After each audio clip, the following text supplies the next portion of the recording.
So the problem with a focus group is that you're seeing part of a whole. And, you're not going to see the whole whole. When you immerse yourself, you see what the problems are, and you live them, and you breathe them, and you feel them. And nothing can replace that. Empathy, clarity, creativity you were born with. That's your human birthright. So access it. What does my boss need? What do my colleagues need? What does my partner need? What do my children need? What does my sister need? And actually asking those questions are more powerful.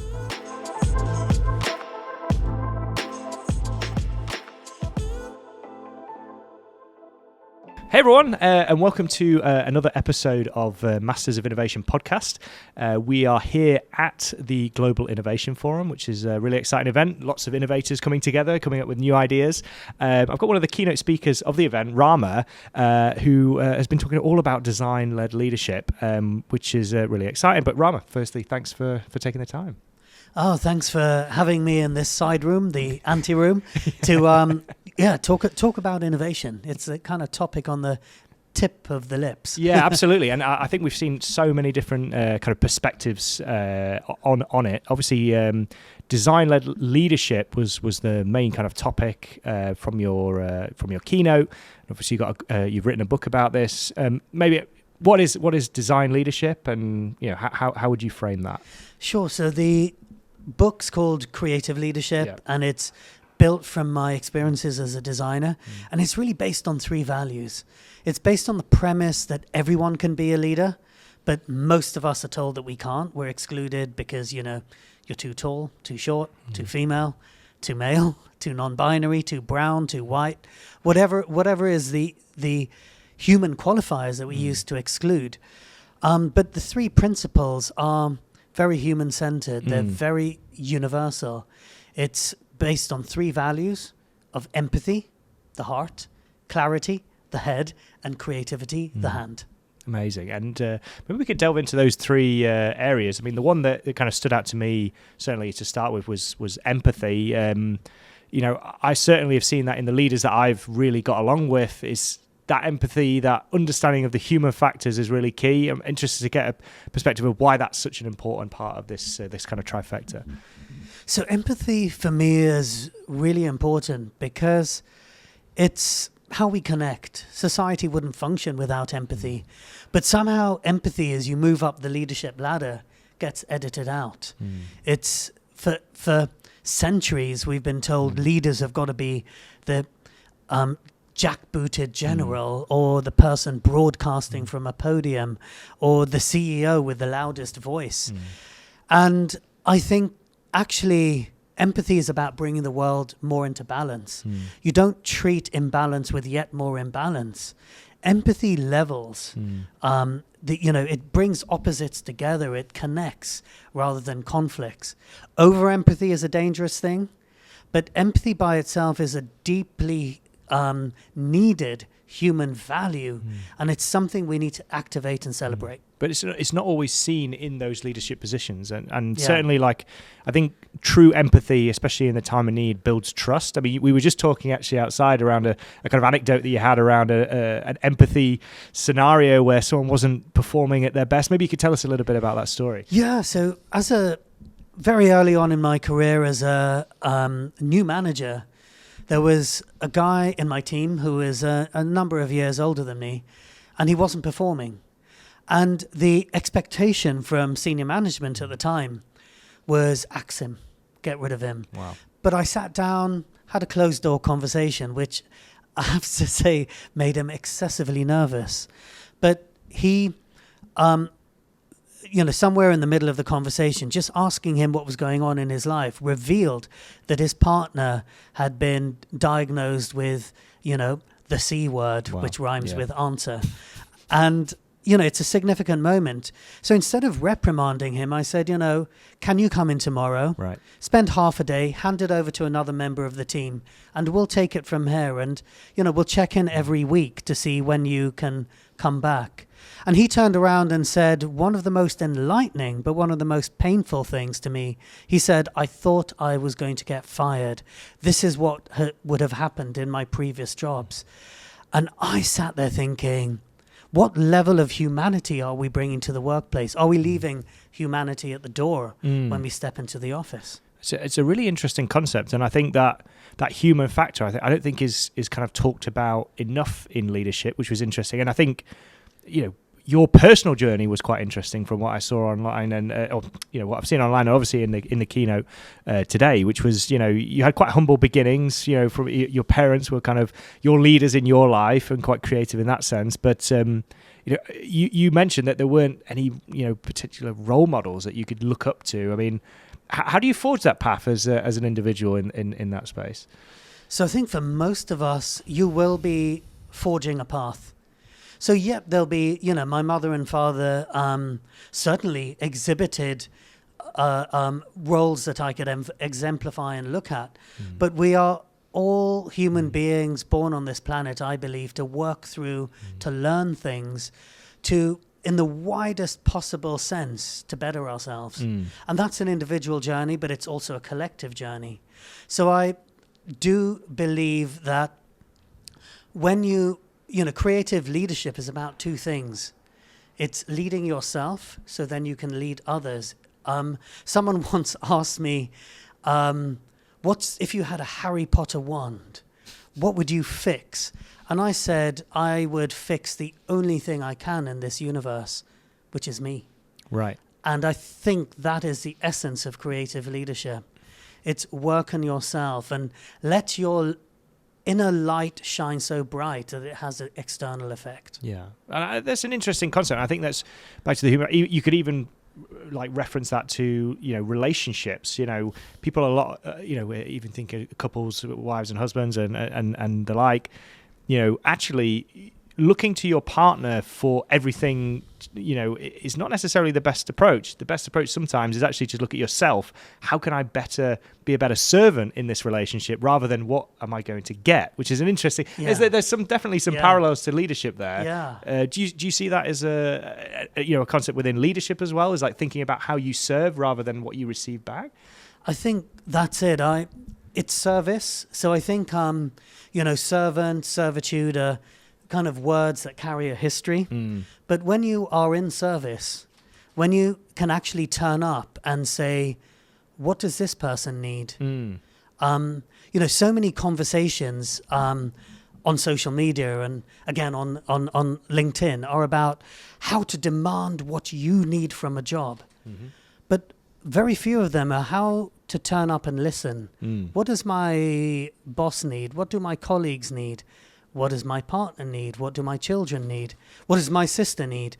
And actually asking those questions are more powerful, because very early on, again, I realized I had two different bosses, as many of us do, and they wanted radically different things. They wanted information communicated in different ways. One wants to be involved, one didn't. And I messed up. And this is the important thing, that there's no such thing as success and failure. There's only growth.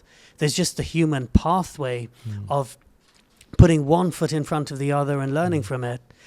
And in creative leadership, one of the jokes that I have, but it is a real tool, is to create an operation manual for your boss that you can then share with others. That, even one person that we had, he loved Liverpool Football Club. Right. So we would all follow the results, because if they won, that's the time to ask him for a new computer. If they lost, work at home. Stay away. Yeah, exactly. I'm being a little flippant here for the podcast. Of course, yeah. But there's a truth in that. Absolutely, yeah. 100%, and being aware of the other factors within the relationship, I think, is key, which is quite an interesting kind of concept. I guess, what was it that drove you to the book? Obviously designer leadership and creative leadership specifically. Your book. What was it that what was the motivator for actually getting it down on paper? Like, obviously, you've learned a lot on your own personal journey. What was it interesting? Because obviously, you mentioned as well, like the Penguin reached out to you, like which is quite a unique thing that actually someone like a massive publisher would reach out to an individual to ask about it. How did it come about?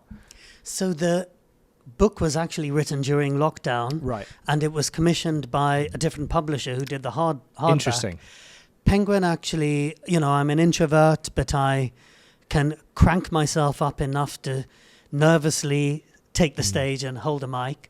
And they heard me speak and they said, do you write? You speak very well. I don't know if that's true or not, but... Well, your keynote was very good today, Rama, so I wouldn't worry too much about that. I blame that on the coffee.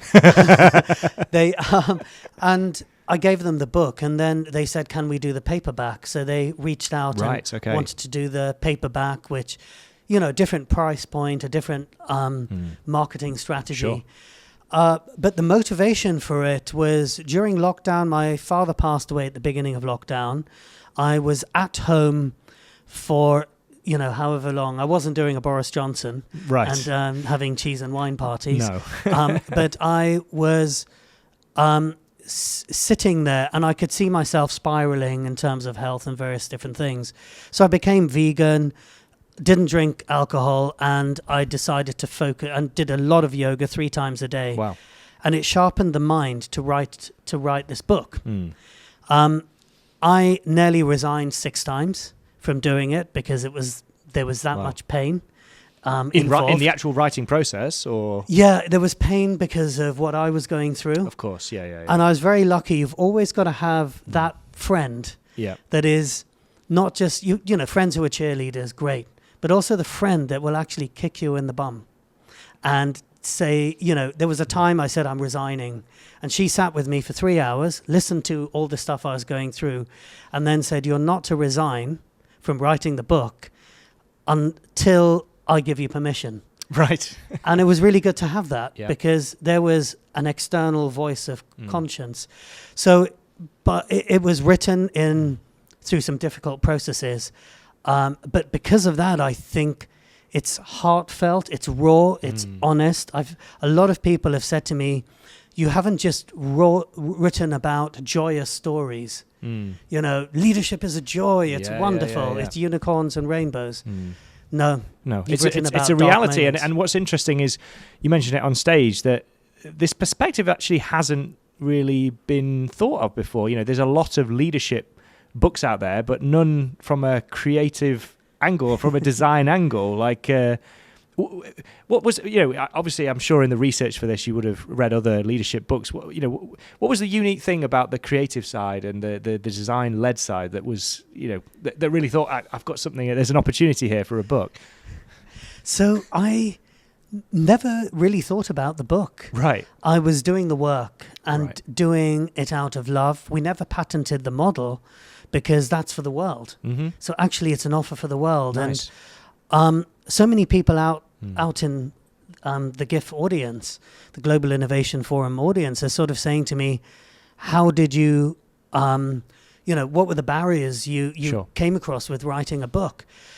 And for me, I think the key thing for it was to do the work and actually then crystallize some of the thoughts and write the good, the bad, the ugly, write the honesty, because that's what people want to hear. So like I said, I think it's a story, it's a business book, it's a toolkit, and I actually stopped reading other leadership books. I spent years looking at all the research, like a good, part of me is academic. Of course. But I stopped doing that because I wanted to channel the purest feelings and the purest thoughts and the purest words through me. Yeah, and to be truly authentic, right? Which I think is what one of the big things, I certainly took away from your keynote was the authenticity of the story and like bringing it to life, right? Your own personal journey through, through all of the kind of leadership roles that you've had in the past, through to even just the human factors about your parents and bringing all of that together, because that really shapes you as an individual, right? Yeah. Your lived experience, as it were, it brings you to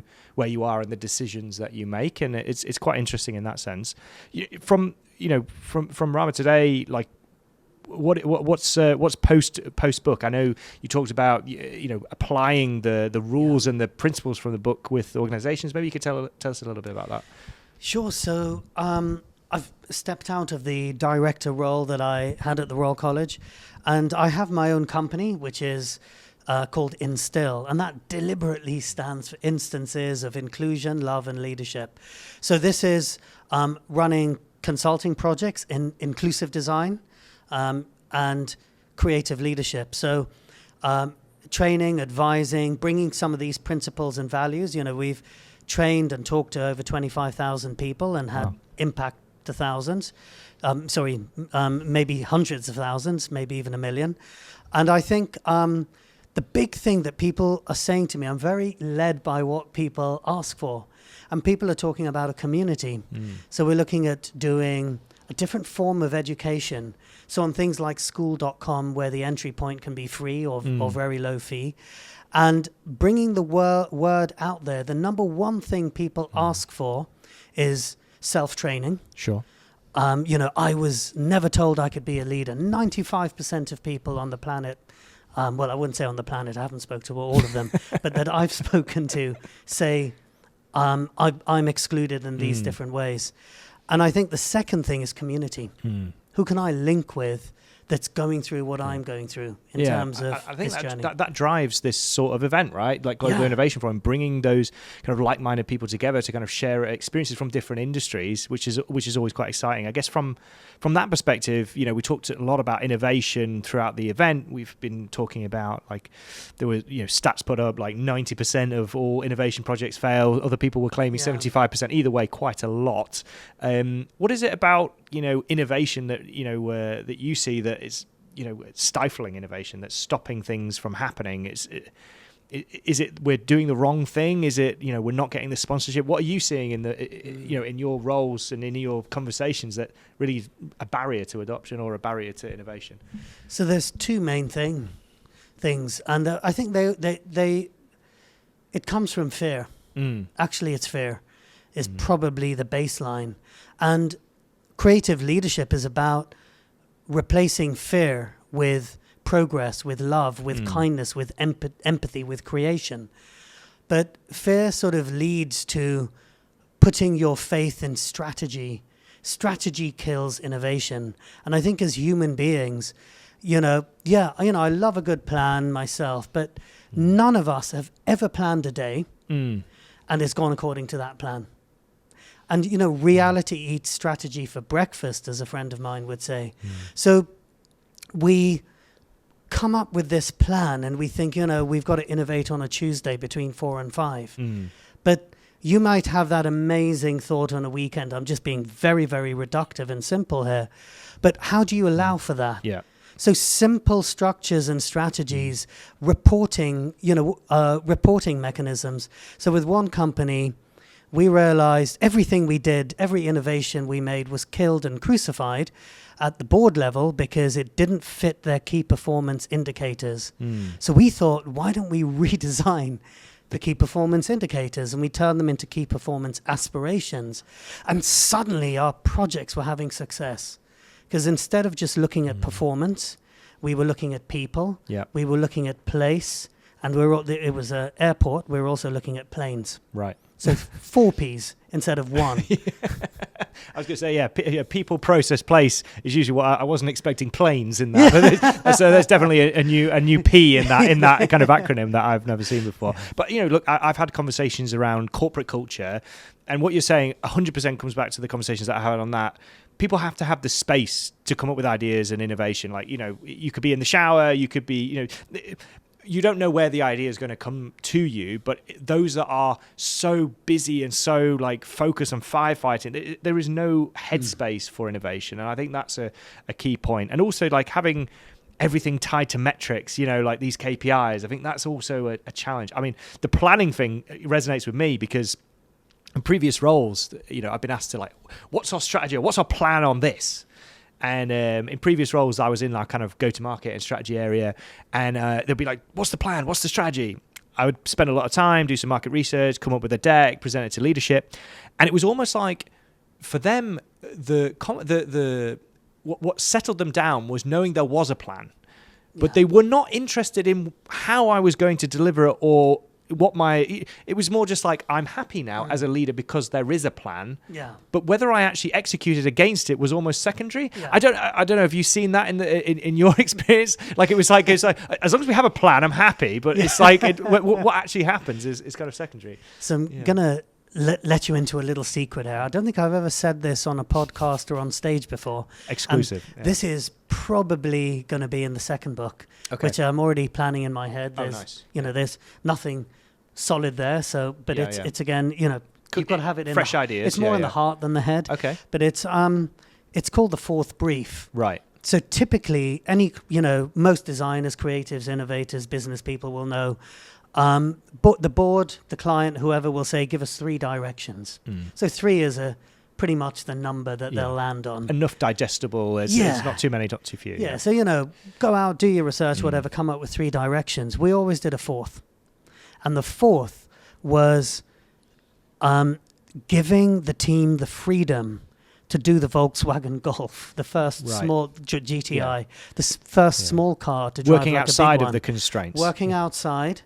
6 engineers at Volkswagen did something that management said wouldn't work, and it spawned the whole hot hatch. It revolutionized the car industry. And all sorts of crazy things have come from that. Working with a stairlift company, instead of redesigning stairlifts, we said, what if your brief was to help people avoid having stairlifts? So it was about looking at maintaining balance. Interesting. That was the 4th brief, and they went for it.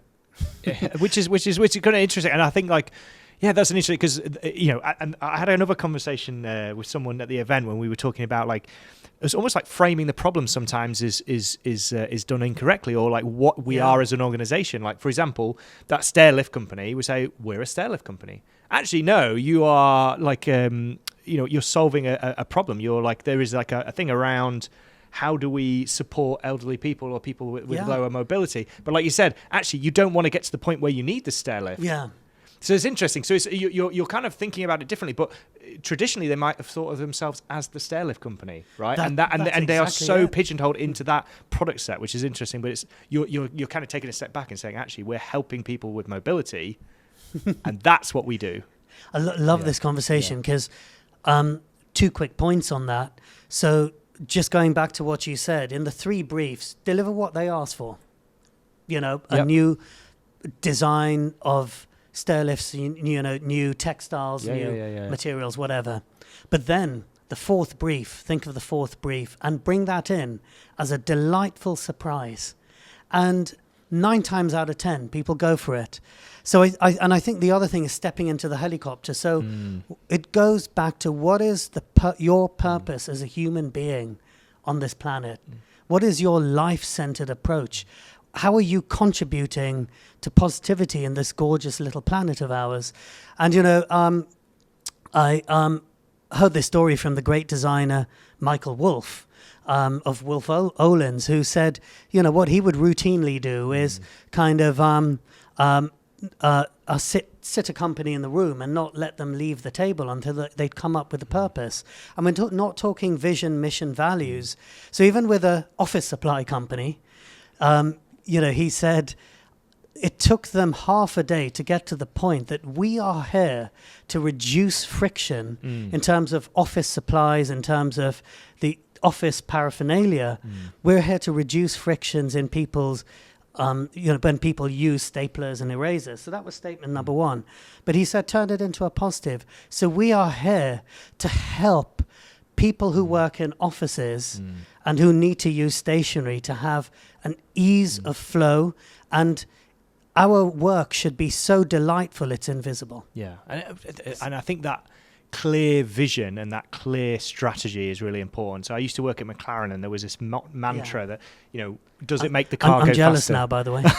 Well, I didn't own one, but I certainly spent a lot of time around them. But the mantra in the racing team was, does it make the car go faster? Yeah. And so this was also part of that corporate culture that really kind of sung, and obviously McLaren are doing it extremely well now in Formula One, but it's like you have a clear direction, the speed, the performance. In sport it's a lot easier because it's very measurable. In the corporate world it's slightly difficult, but you have a vision, you have a common goal that you're working towards. I think setting that then and giving people the space for innovation is key. The only thing I just wanted to touch on, which came into one of the other conversations I was having, was around focus groups. And one of the people I was talking to was saying, I hate focus groups. I think they're like a waste of time. I think it was in your presentation, we were talking about taxi cabs and that the research that you did in that sense, and you were living it. And I think that we're talking about the briefs and getting the context and understanding around like the target market and stuff. One thing that was very clear from your presentation was that actually the only way to really live and understand your target consumer is to walk in their shoes, right? Maybe I don't know if you had a thought on these focus groups versus actually being out there. So in my book, Creative Leadership, almost by osmosis have crept in a number of stories from the Indian wisdom tradition. And it could have been any wisdom tradition, but that's my background. And a very short story here demonstrates this, which is there was once... so the problem with a focus group is that you're seeing part of a whole. And, you're not going to see the whole, but you should see as much as possible. And so it's a little bit, for me, it's like you bring 4 people who their eyes are covered into a room, and they have to feel an elephant and tell you what an elephant is. So the person at the head feels a trunk and says an elephant is a long bendy thing. The person at the leg says it's like a column. The person at the middle says, well, it feels like a wall. And the person at the back says, no, it's a wiggly tail. A wiggly tail. And that's the issue with focus groups. They'll tell you something, but they won't give you a whole picture. And one really important principle when you're creating and innovating and designing is don't design or offer something that you wouldn't use yourself. So another little tip is we work with a big technology company from the Far East, and they said there's no problem with our phone setup, and something didn't smell right. So I asked the executive assistants of the board, who sets up their phones, and they say, well, the tech department does. My grandma doesn't have a tech department. Well, it's me. And so what we did is we invited them to a presentation and gave them £30. Go and buy your own phone, set it up, and call me within an hour. No one managed it. Wow. So when you immerse yourself, you see what the problems are, and you live them, and you breathe them, and you feel them.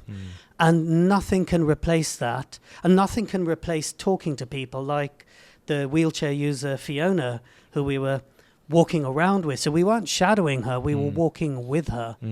She was as much she was driving the creative process. We were just facilitating it. Yeah. So, what's the old proverb that you're given one mouth and 2 ears that you may listen more than you speak? For sure. It applies to innovators. Yeah, I think so. And right, any closing thoughts? It's just to get obviously you've got you're working on a second book, but any things with the creative leadership. Like if you take one thing away, what would be the one thing to take away from that? Just start. Your level is the right level. So sometimes when we hear something on stage, and I'm very guilty of this as well, you hear something incredible and you think, oh my God, I can't possibly reach that. This speaker has talked about these 3 values. Sure. But empathy, clarity, creativity, you were born with. That's your human birthright.